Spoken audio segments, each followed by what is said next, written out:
But oh, you beauty! What a head, son!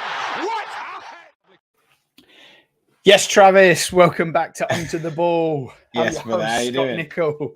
And we're back with another edition, another match reaction to the weekend's ball. Man United got the W. Liverpool should have got the W. What a game. What a game. I could not believe what I was seeing. It was just insane. What a game. Did you watch it? Obviously you did. Yeah. We had the predictions in.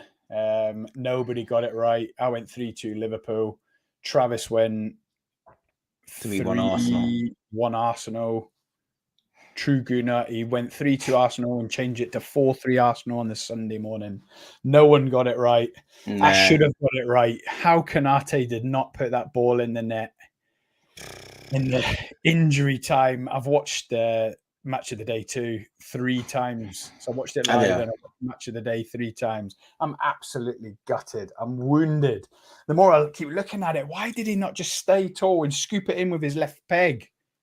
I don't know why. I don't know how he didn't finish it, to be fair. But, I mean, instinctive from Ramsdale. What a save. I mean, we'll get into Ramsdale soon in the podcast. But flipping now, what a game. It was just, from start to finish, it was just so gripping, mate. You couldn't take your eyes off it. It was a brilliant, brilliant watch. The thing is, it was everything we thought it would be. End to end, attacking, not the best defending.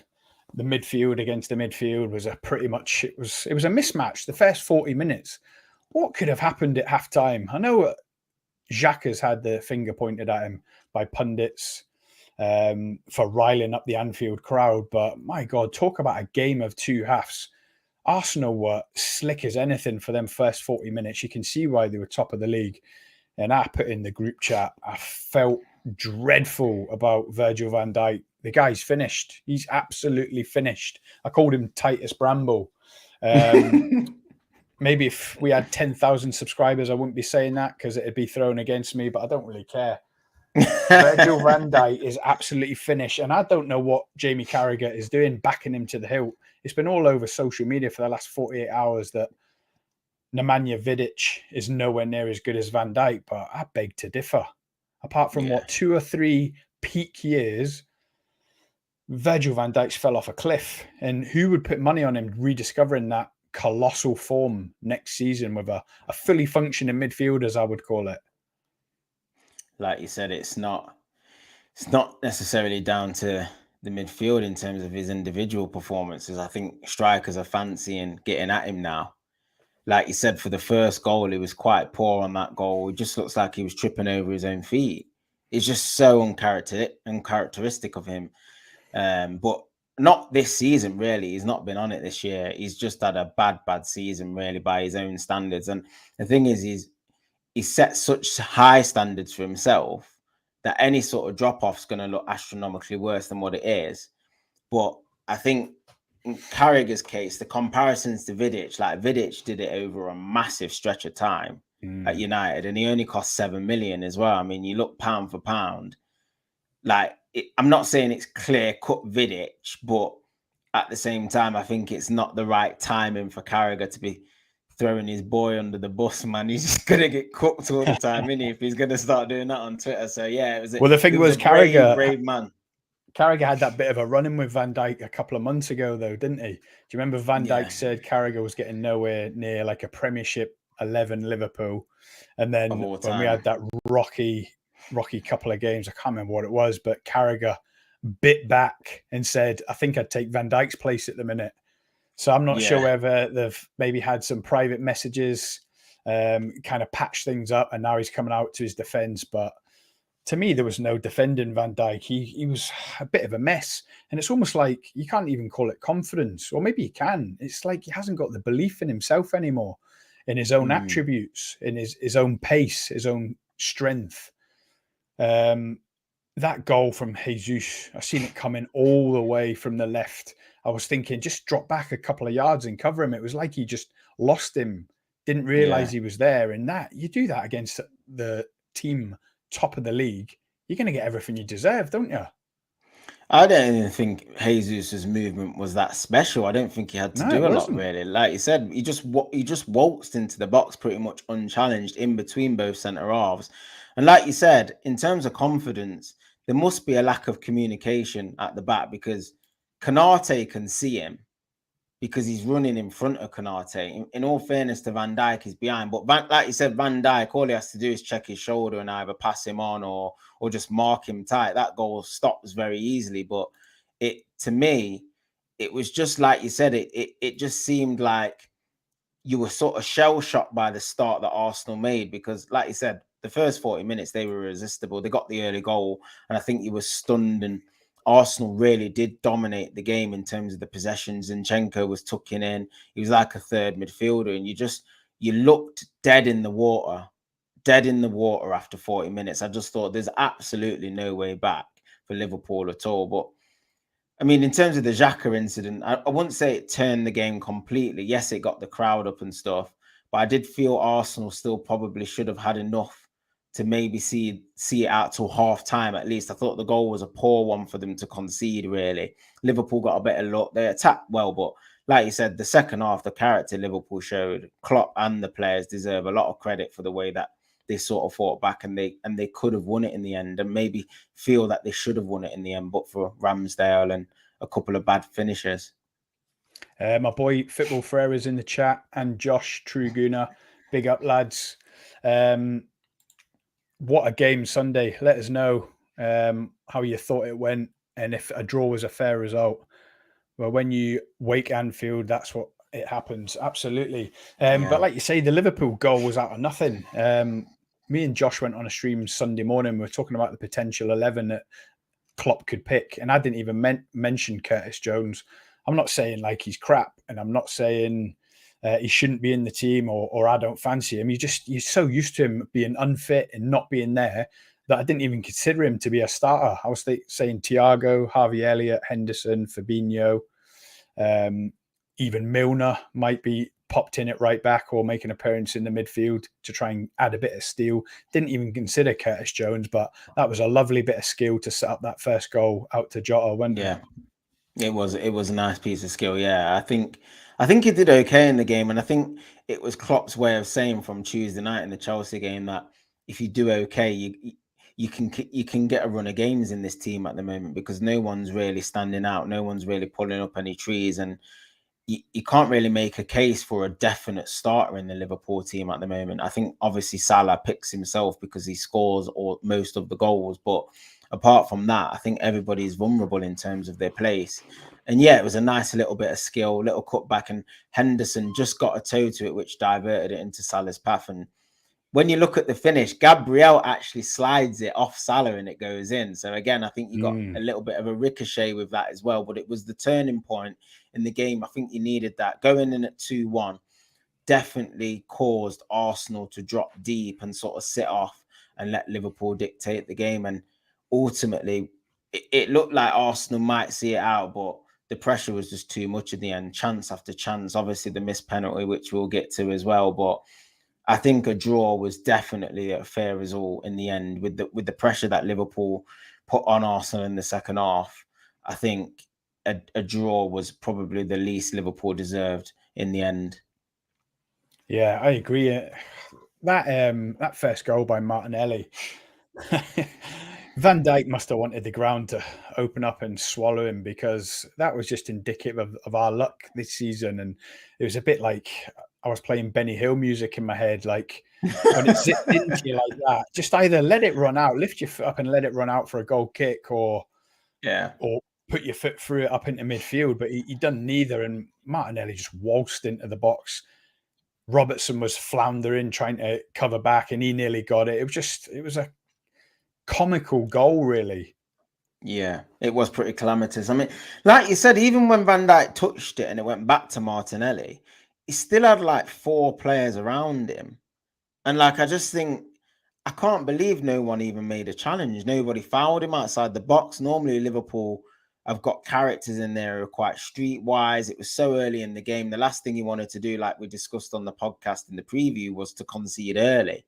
We said you can't concede early in that game, and to concede after 4 minutes, I was thinking this is going to be a real uphill struggle, and it did look like that at one point in the game. So yeah, it was a really, really poor goal to concede. Both goals really avoidable. I think the second goal as well.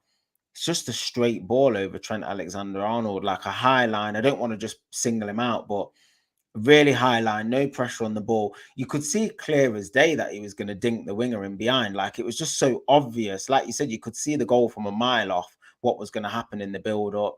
Jesus just runs into the box unchallenged and heads it from 6 yards. Like, it's poor from start to finish, really. And that's more of a team thing. Like surely that's not just all the players are finished. Like you said, Trent, Van Dijk, Kanate, as a unit and as a midfield pressing the ball, they should be able to stop or prevent that from getting to Martinelli's position a lot earlier than that, or even putting some pressure on the ball. There was just nothing in that first 40 minutes from Liverpool, and that was very alarming. And like you said, Scott, a couple of podcasts ago, this turning it on and turning it off when they fancy it's just like not good enough, is it? Like a rollicking at half time and they come out second half playing like the Harlem Globetrotters. Like, when are you going to start getting this consistency back in your game? And we know you need players, but like you said, if they can prove in the second half that they can perform like that, then big changes need happening in the mentality, to be fair. So I think there's a lot of thinking for Klopp to do between now and the end of the season. Oh, massive. But yeah, I think we're still short of confidence. Not just confidence, but belief. You can see there was an element of us feeling sorry for ourselves, and that goal just before half-time, it gave us the impetus to go in at half-time, have a good chat, and try to get back a bit of organisation, a bit of belief heading towards the Kop. Josh Trugunner just says, poor tactics from Arteta in the second half. Brings on Kiwior, is it? Instead of Smith Rowe. What the fuck? Yeah, I got to admit, when they come out for the second half, Arsenal's plan to just sit back and try to soak up the pressure, it played into our hands. It was completely the wrong thing to do. And I spoke to Josh on Sunday morning saying it's not just about this game where the league will be won or lost, but Arsenal now, off the back of this, won't have as much belief going to the Etihad. If they could have beat Liverpool, they'd go to the Etihad thinking, well, we'll beat Liverpool. Hardly anyone does at Anfield. We'll go and get a result at the Etihad. And now this will damage the confidence, but not just the team, Arteta. I said in the voice note to you this morning, Trav, Arteta won't know whether to stick or twist now. I think he'll go all guns blazing at the Etihad, full of regret that he kind of shrunk into his shell the second half, invited Liverpool onto him. So I think he'll say, I won't make that mistake again. But even that could backfire and Man City will pick them off and they could blast them. Yeah. Do you agree with that? Yeah, I do to a certain extent, for sure. Like you said, I think these are the fine lines that decide titles, and managers get paid a lot of money to make these decisions. And I think, like you said, like Josh has just said, Odegaard also came off another player who's excellent at retaining the ball. I think what Arsenal needed to do was, like you said, keep that composure, keep the possession, like they were doing in the first half. And like you said, they invited Liverpool on, and it was just they kept banging on the door until the goal inevitably came. But on another day, they're 3 minutes away from getting that win at Anfield. And like you said, when you look at the goal that they conceded, the equaliser, Zinchenko will be kicking himself. I mean, he got hooked straight after it.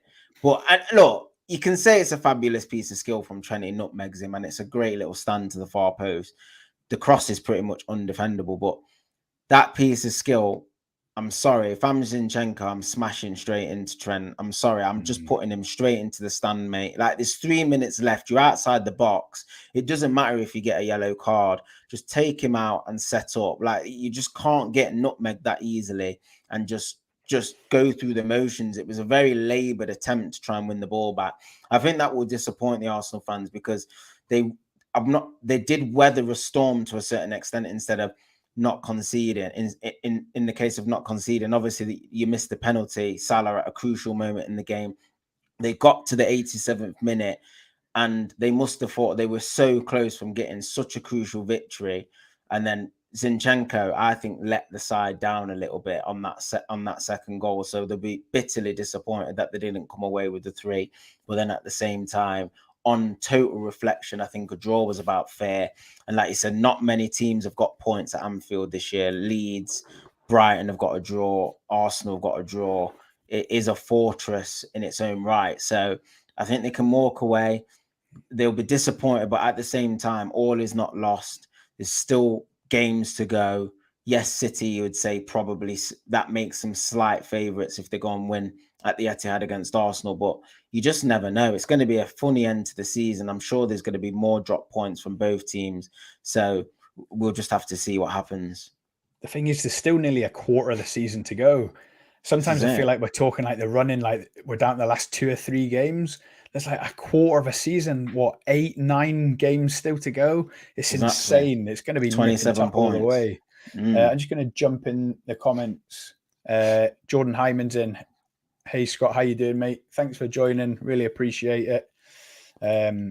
FDT, hi, how you doing? Is that a Liverpool? How you doing? And that's Saka. Arsenal, yeah, fan. Arsenal. FDT, let us know what you thought of the game in the comments. Josh, if you're still with us, let me know what you thought when you got probably to the 80th minute onwards. Were you thinking we're going to hold on, or did you feel like it was inevitable and Liverpool were going to get the equaliser?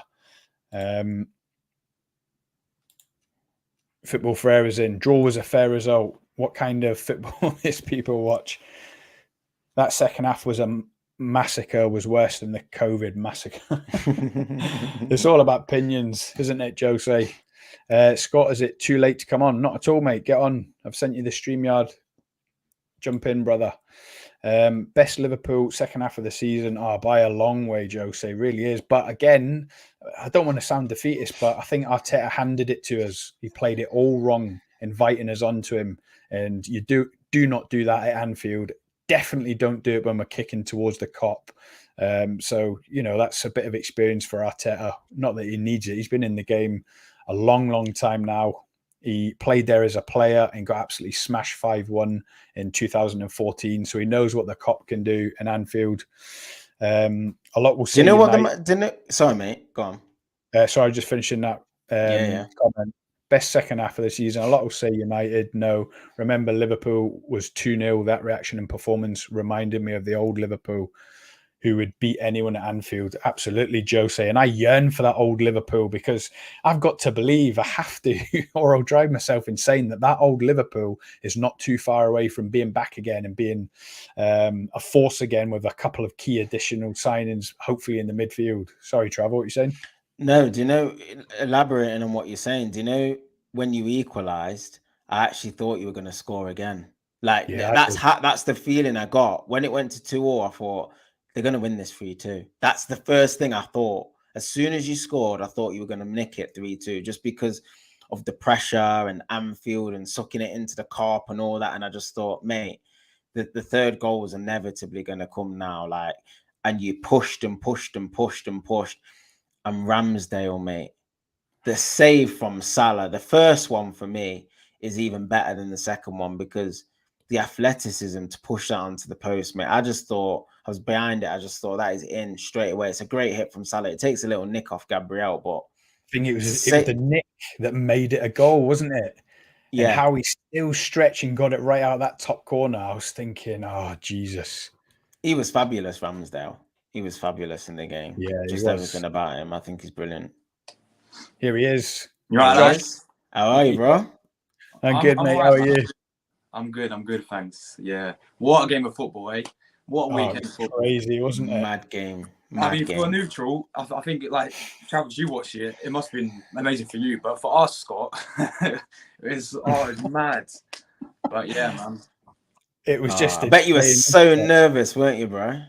Mate, Scott, you told me, if Arsenal scored, when we did our stream on Sunday, if Arsenal scored first, I could relax and put my feet up. I was doing our watch film, right? We scored first. We scored again from Jesus. It was Easter. I had my lager, I had my Easter egg, and I was chilling at my watch film, man. Yeah, I was like, this is light work. You lot was shocking that first half. I was like, oh, mate, this should be... And when Jesus missed a sitter as well, we should have been half-time 3-0 up, at least. Second half.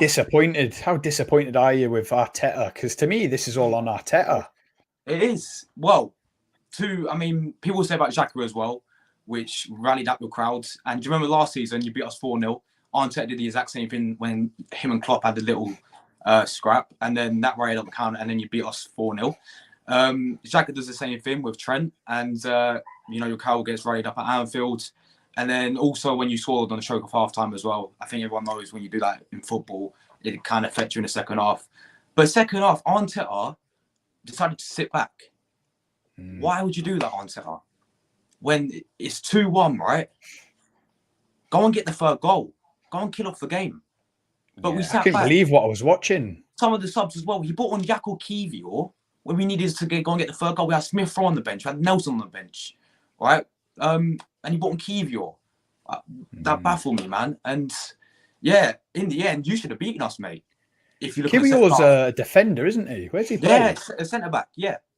And so who did he bring him on for? He bought off Odegaard. Yeah. Odegaard. Jesus. Baffling, man. And yeah. You should have won at the end, man. How did Konate miss that chance right at the end? I feel gutted about Konate. Josh, I've watched Match of the Day 2 3 times, as well as watching it live.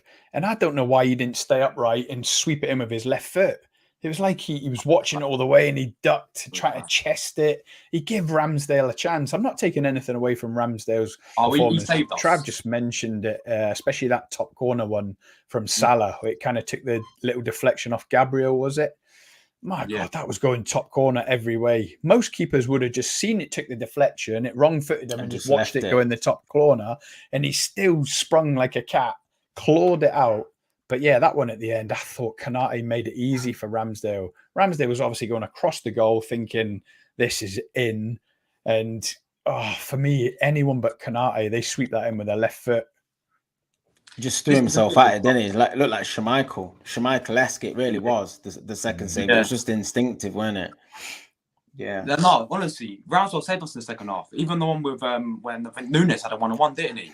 Made a quality save. That was, yeah. See, that Nunes one, I had no hope he was scoring that. He didn't look set. He looked like he was rushing it. A rush of blood to his head. And as soon as he went through, I thought, it was the same with Salah with a penalty. I knew Salah weren't scoring that penalty. Did any of you? He didn't look confident. He didn't look confident at all. And like it was just quite a bit. It was a bit of a long way, and his run up was just weird. He does that little shimmy where he goes to the side and stuff. And I just thought, either blast it or hit it high. And he just, when you try and place it that low, you're always risking it because the keepers can get them. I think when you're taking a penalty, it's got to go high. Like it's either got to go high or you just lace it as hard as you can. They're the best penalties. It gives the keepers no chance. When you go in low and stuff, you can get saved. They can get saved quite easily. So to me, he did not look 100% confident. He looked nervous to me, Salah. So yeah, might have to get a new penalty taker at Liverpool because he's missed a couple in the last recent. He's done now. He, like you say, he put his laces through it against Bournemouth, missed the target. So now you see him, like you say, that arced run up. You lose control of where you're putting the ball when you arc it out like that and they're running in at pace. It was an absolute 100%. Mess. As soon as I seen it, I thought, you're not going to score this. Josh, you must have been rubbing your hands together thinking, we've got away with one there. But more importantly, did you think it was a penalty? That's even a wake-up call for us, Scott, yeah? Because when we gave away the penalty, whether it's penalty or not, right, I didn't really care, to be honest. I was assuming that we could have, bottled a 2-0 lead, which we did eventually. That was a warning sign for Arsenal. But what do? We kept sitting back. And then Arteta made these subs. He brought off Odegaard, brought on Kiwior. Like, what is he doing, man? Look, Arteta's been fantastic for us this season, man. He's got us in the title race, been superb this season. But it's these little... This is what, for me, levels him lower than an experienced manager. Someone like Pep and, even someone like Klopp. Like, they know how to manage games out. This guy doesn't know how to manage games out, man. And do you think Arteta played the occasion then? Do you think he was still haunted by by Anfield as a player in 2014, knowing what the Anfield crowd could do, knowing that would beat Man City at home, Man United at home, Newcastle at home? Do you think he played the Anfield crowd instead of just playing the game and doing what Arsenal are good at, which is pouring forward and smashing teams? Yeah, look, I think that's a good point. I think that's partly true as well. Because look, we said it before, like your record at Anfield, this season, although you've been poor this season, only Leeds United beat you this season at Anfield in the Premier League, and Real Madrid. You know, you battered Man United, Napoli. You beat Napoli in the Champions League. You know, you beat Man City. So when we went 2-0 up, I was convinced, and the way we was playing in that first half, I was convinced with the first time since 2014, we will go to Anfield and we will finally beat you lot. Second half, as you said, game of two halves, man. Game of two halves. And we could have won at the end as well when Martinelli had a 3-on-1. 3-on-1, it went to Alisson. Poor pass. What's his goal? It was, wasn't it? It was 3 against 1. It's a Poor 3-on-1 and he put it to Alisson. I know. Let me just jump in the comments for a minute. FDT, he's still with us. Cheers, brother. We should not have conceded before halftime. What a game changer that was, Josh. And it come out of nothing as well. A nice bit of skill by Curtis Jones to play in Jota. And even then, it was a hopeful ball in the middle. You would have hoped the Arsenal defence would have mopped it up with ease. Well, for me, it was Zinchenko. Zinchenko wasn't tracking Salah. You know, where was Zinchenko for the first goal? What was Zinchenko doing for the second goal? Bro got destroyed by Trent. Trent. Zinchenko didn't have the best game, did he? Let's be honest. How did Tini only get the last 5 minutes? I have no idea. Tini should have came on at half time, in my opinion. And when Tini came on, he had a really good chance to score. And yeah, obviously, I'm a big fan of Tini, but Tini was poor. He kept losing the ball all the time, so sloppy. And both of the goals for me were down to him. First one not tracking back, and then the second one getting absolutely destroyed by Trent. Unbelievable. The thing is, we mentioned it before on Sunday morning. We said Zinchenko doesn't even really play left back, but it's that high risk, high reward strategy, isn't it? And a lot of the time it pays off. On Sunday it didn't. Like we just said, maybe Arteta played the occasion rather than the actual game, and it cost him in the end. What's your thoughts about the league now, Josh? For me, right? On paper, it's in City's hands now, isn't it? Well, it is because they win the game in hand. Yeah, that's 3, and then they play you. Yeah, then they'll because goal difference. Be ahead of you on goal difference. Yeah. Look, I think it'll come down to the Etihad game now. You know, we're gonna have to go there and get 3 points, in my opinion, to win this league. Because if we would have beat you, and I think we said this in when you came on Sunday, right? If Arsenal win. Am I back? I don't know what happened there. I'm back. All right. If Arsenal win against Liverpool, then you said we're going to win the league, and I agreed with that. But if we was to drop points or to lose to you lot, then it's going to be a lot more harder. But it comes down to that Man City game, man. And am I back? I don't know what's going on, Scott, bro. It's all right. You need to charge your phone.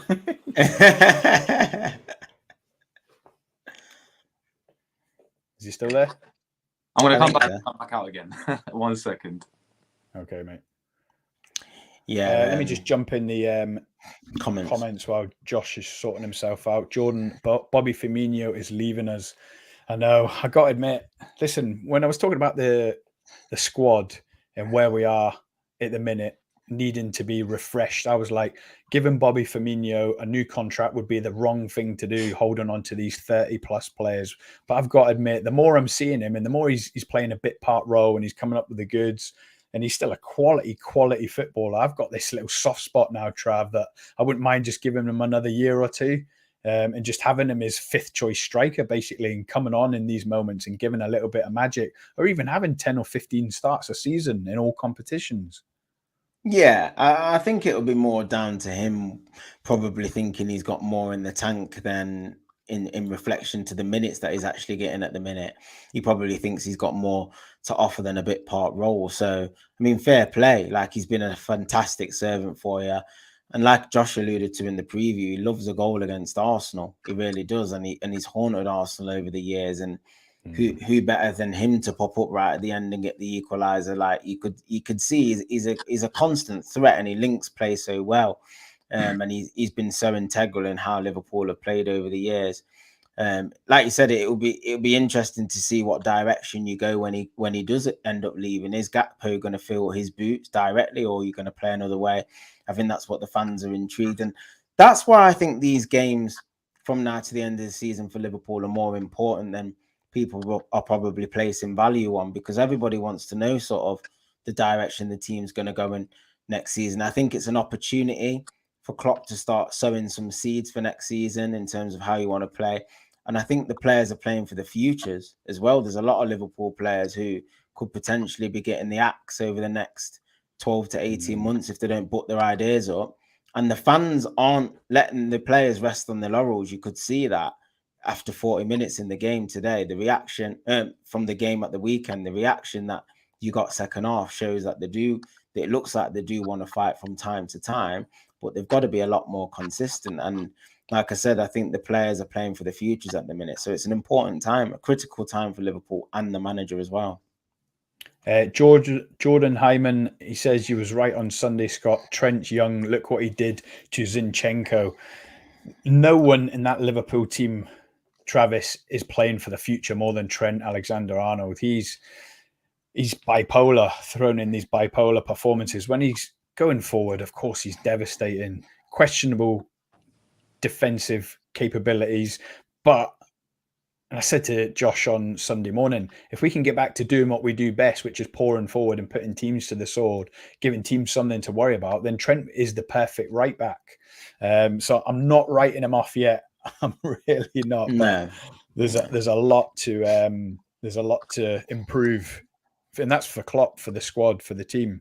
Martinelli passed to Saka at the end, painful for Arsenal. At the Etihad isn't as easy a ground to beat Man City. We take the lead from Mo Salah and everything changed from there.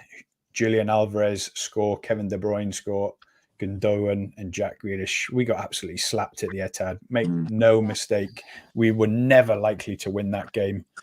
Hey, Jordan's got big fans.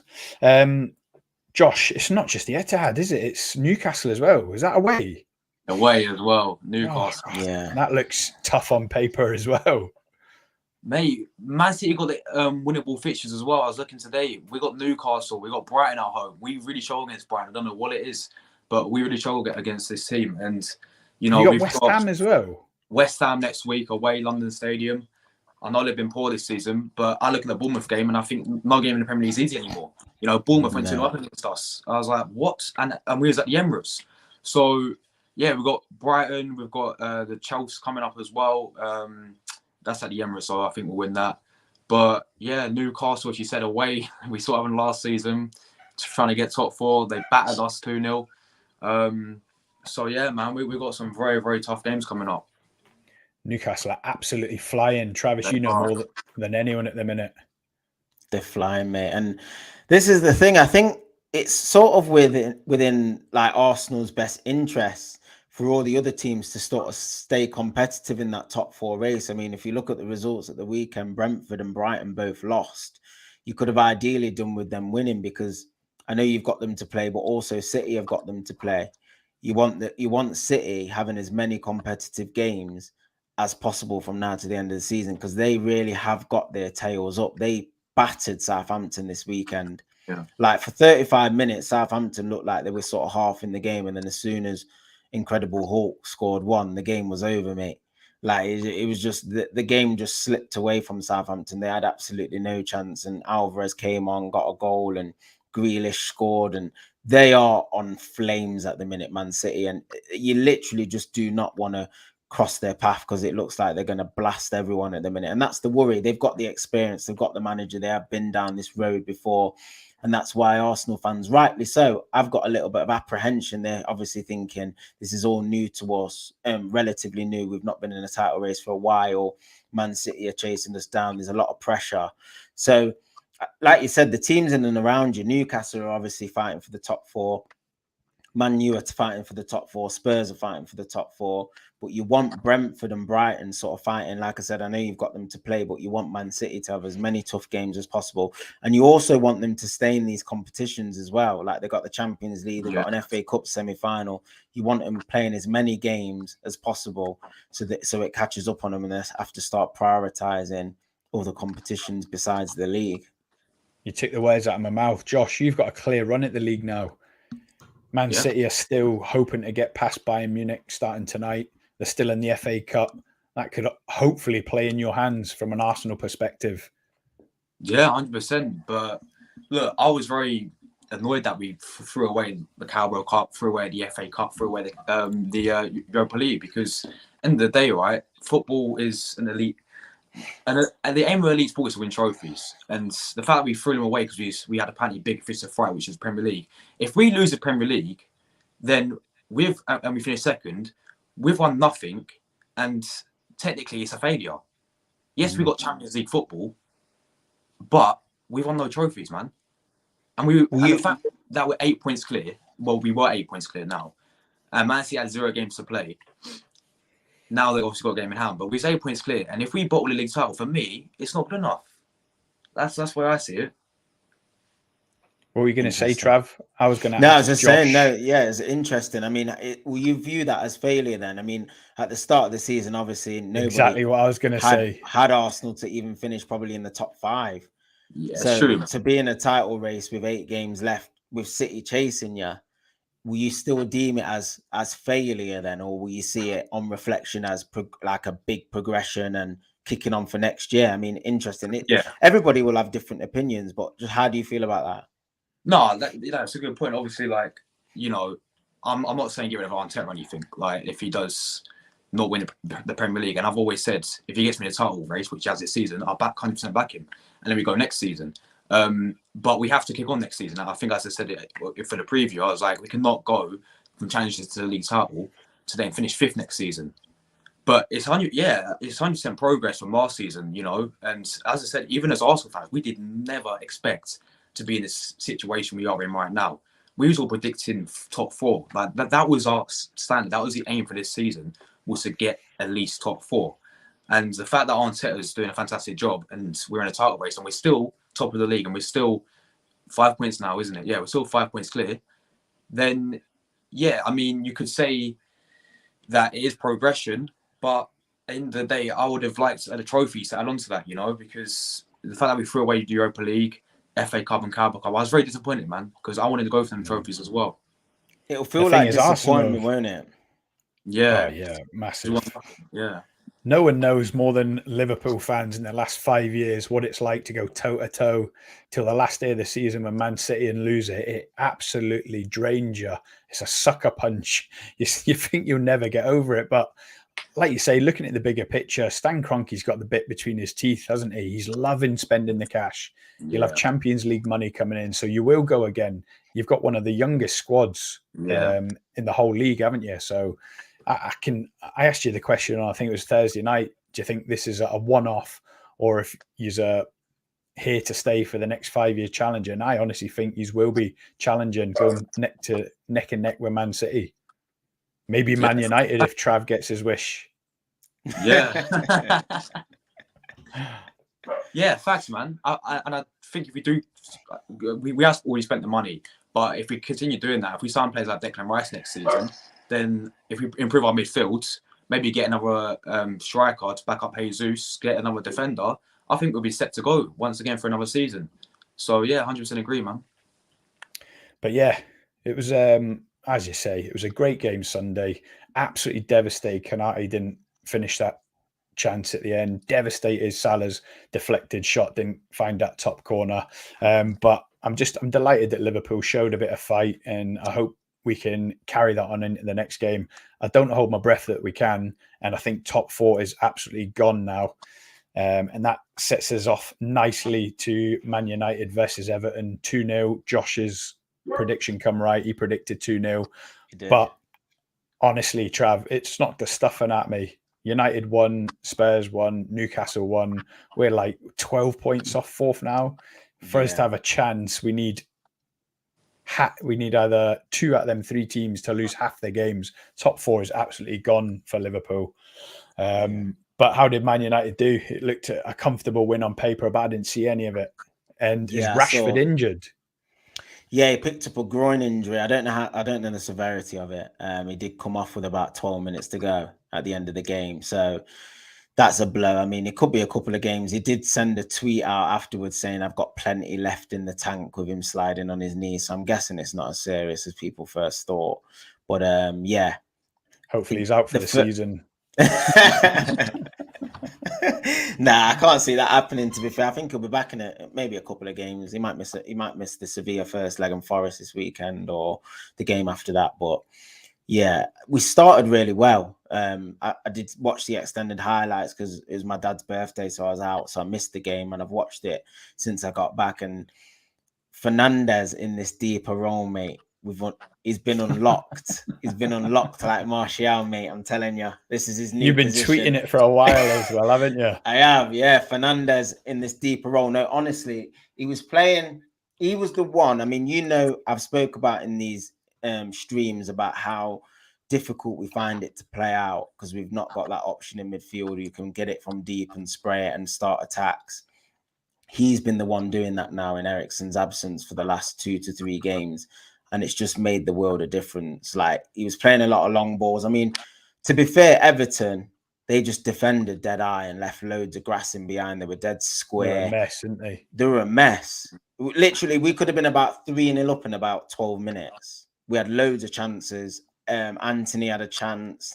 Rashford, Wan-Bissaka missed from 4 yards. Open goal, screwed it wide. It was just, at one point, I kept checking my phone. I was thinking, we're not going to score.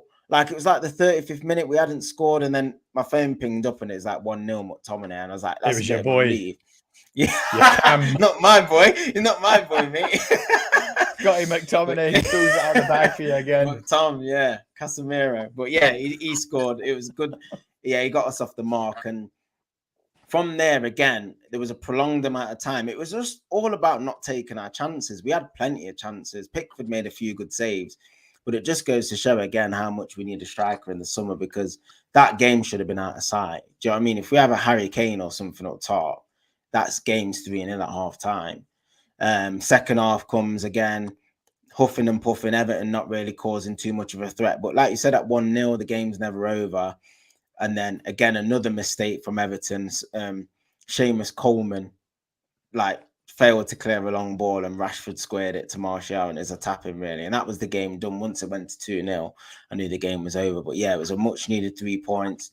Played before sort of Newcastle and Tottenham and all the other boys. And I knew either them or Brighton was going to drop points. So all in all, it was a good afternoon for us. Josh, I'm sure I've mentioned my feelings to you on 30-year-old players. As far as I'm concerned, they're dead. What do you think about Harry Kane potentially going to Man United? Would it worry you? And how close are Man United to being back, do you think? I think it would be an awful signing. That'd be them have Harry Kane 30, Casemiro 31, wow. Eriksen 31. You cannot build your team around 30-year-olds. Are you with me on that one, or no? Do you rate him? Yeah, I partly agree. I think, look, we all know the quality of Harry Kane, and I do think Harry Kane needs to leave at Tottenham because he's going to win nothing there, and he's going to go a striker without winning anything in his career, because he won't win anything in England, and we know this. And if he stays at Tottenham, he win nothing. But they should go and get, as you said, someone younger. They should go and get Victor Osimhen from Napoli. Like, if I was a Man United fan, I would want him over Harry Kane, in my opinion. Yes, Harry Kane's done it in Premier League; he's proven. But look at Victor Osimhen in the European, in Champions League, and I watch the Italian quite a lot.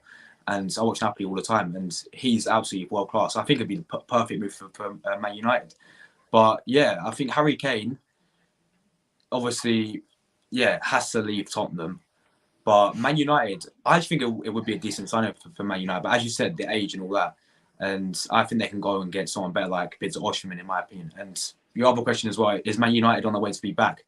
I actually think they do, with especially with their manager, with Ten Hag. And I don't know what's happening with your owners. Like, are you going to get the Qatari owners? Is that going to happen potentially now? I think there's another round of bidding. A third round of bidding was announced today, so it looks like they want even more money, Josh. So it could rumble on for another few weeks just yet. So, but like I said, we've got bigger fish to fry at the moment with games and stuff. So. Yeah, of course. But if you get the Qatari owners and back Ten Hag for me is a quality manager, and I wanted him when Arteta was doing, really poorly at Arsenal.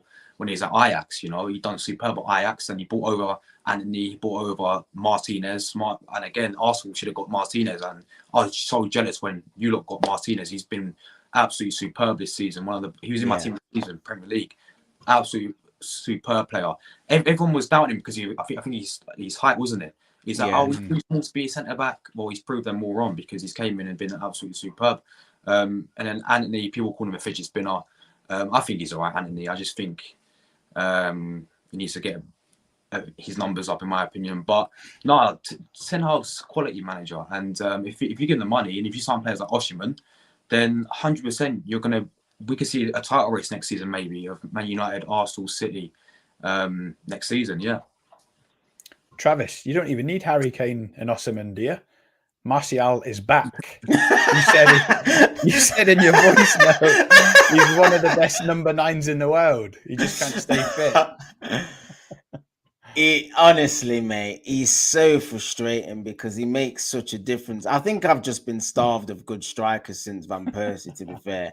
I'm just like feeling it. But no, like he has got the talent, but like you said, he just can't stay fit. He does have to go next season because he's just going to be a liability again. We keep saying, oh, he's going to be fit, he's going to come back, and then he's injured again. And it's just like, oh, again. And I'm not going through all this next season, like risking not getting a striker, hanging your hat on Martial, and he's unfit for half the season. And we end up getting like Alexis Sanchez back on loan or something. Something stupid I can see. But yeah, a striker is so important for us to take us to the next level. And I think a goalkeeper as well. And De Gea has done all right in the last couple of games with his kicking, and he's trying to improve and stuff. But we've got a few situations, a few contract situations, a few positions on the pitch are up in the air. Like we've been linked with Jeremy Frimpong, right back. Wan-Bissaka obviously got the nod at the weekend, but him and Dallow's contracts are sort of coming to an end. And there's a few things to sort out. So like you said, I think Ten Hag's getting by. Not getting by with what he's got, like he's not got talent. I don't mean it by like that. But what I'm saying is there are a lot of things still to sort out. We are on our way to coming back, I would say, but we're nowhere near the level we want to be or where we need to be to compete with the likes of City and now Arsenal at the minute. We've got some weeding of the squad to do. There's still a few boys that need shifting on. But yeah, back to Saturday, I was pleased that we got the job done. It was another clean sheet since the Newcastle game where we got beaten and beaten well. We've responded with a couple of clean sheets and a couple of good wins against sides that can cause problems on their day. Do you know what I mean? A Brentford and an Everton. I know it's at Old Trafford and you'd expect us to get the 3 points, but you still have to go out and do the job. And we did that. So I'm pleased. And we rotated the squad at the same time. So all in all, apart from the Rashford injury, I'm pleased. I just hope Rashford's out for the season now. I really do. Well, I don't know why. That's just me being a bitter rival because, as I said, Liverpool are nowhere near the top 4. But yeah, a crazy weekend of ball it was. 3 points for Man United. The points shared for Liverpool and Arsenal. What that's going to mean for the title race, Josh, you just have to sit back and see what happens. But I really miss being in for a title race. I think it aged me 10 years, to be honest, when I was in it, going toe-to-toe with Man City. You guys lost 1 point, didn't you, against Man City? Twice. Was it twice? Oh, twice, yeah. In 2019 and 22. And then you eventually beat them to it in the lockdown season, wasn't it? Yeah. 2020, yeah. Yeah. Mate. And by then, we needed to build up a lead of like 20 points just for it to be safe. Wow. But yeah, mate, it's just good to be. If you win the league by a point, though, it'll be the best point in the world. I'm telling you, if you win the league by a point, you look back at that Ramsdale save, mate, and that's won you the league. Yeah, so, like you said, there's only 3 clubs that have got points at Anfield this season. It's not as doom and gloom as everybody thinks it is. I know City are probably in the driving seat slightly, but there's still a long way to go. There's still plenty of points to be fought for, and it's going to swing and roundabout. I'm telling you, from now to the end of the season, it's going to be very, very interesting. A quarter of the season, like we say, it's still a long time. And the fact that Man City are still in the Champions League and the FA Cup, do you know what I mean? They've almost got twice the amount of games left. If they go all the way in both, they've got twice the amount of games left than Arsenal have got. I mean, that's going to take its toll on even a big squad like Man City. So it's all to play for. Josh, thanks so much for joining us. Really appreciate it. You're welcome on anytime. Thanks, you know Josh. That. Thank you for everyone that's watched this far. Don't forget to smash that like button if you've liked what you heard, and hit the subscribe if you're new to the channel. Myself and Travis, and more than likely Josh, who's becoming a bit of a regular now. We'll see you on the next one. Gents, thank you very much. I'm going to get some dinner. Peace. Cheers, lads. Header. But Gerrard! Oh, you beauty! What a head, son!